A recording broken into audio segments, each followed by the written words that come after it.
Good morning! Breakfast po tayo at may dala po si Papa Chuck na carbonara kahapon. Ayan, ininit ko na lang. Hello, good morning. Happy Monday. So, ayun na nga, kagigising ko lang. Paunat-unat ang nanay.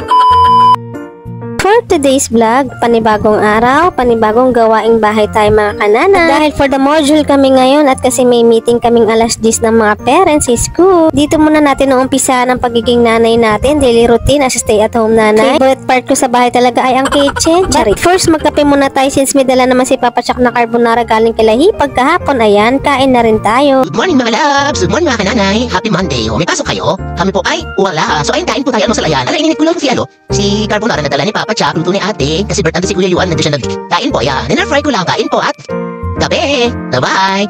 Punta po ako mamaya sa school, may meeting pala kami, pero so ayan mga labs, kain na tayo. Ininit ko lang po to sa air fryer. Napakasarap po talaga pag in-air fry. Para siyang binake. Ang creamy. Thank you sa nagbigay talaga ng air fryer. Napaka big help sa mabilisang kain. Pagkatapos nga, ayan nga, nakita ko yung likod namin. Ewan, di ko alam kung aso or pusang naghahalongkat ng basura. Nakaraan nga, nagulat na lang ko yung basura namin nasa kabilang bahay na. Ewan ko, mahuli ko lang talaga na ako. Popokpokin ko talaga. Pasensya na po. Ganito po talaga kakulit ang mga pusa dito sa amin. At pagkatapos, hindi pa rin tayo tapos na ayan, tayo ay tiklop. Tara, sabayan nyo ako mga kalabs kung sino pa may mga tiklopin dyan. Ito naman talaga ang usual na ginagawa ko. Ang sabi ay wala naman doon ginagawa sa bahay. Ito naman ang pinaka main purpose ko, kaya ako minsan nagwa-vlog or nagvi-video para makita na may ginagawa talaga ang stay at home nana. Yung hindi nila alam porket naabutan kang nakaupo ay banjing-banjing ka lang. Paupo-upo. Hindi nila alam katatapos mo lang sa lahat ng gawaing bahay. Maya-maya ay kikilos na naman tayo mga kanana. Yun lang nga, magte-10 o'clock na pala yun. Hindi ko pala talaga nakita yung anong oras. Kaya ito, dali-dali ako naglalakad. Pa naman totaling umpisa kasi pinapadami pa ni teacher yung mga nanay na po. Nandito na po tayo sa school for the lakad ng person kasi mag-a-attendance po tayo. Ayan, dapat di ako pupunta kasi baka manominate ako.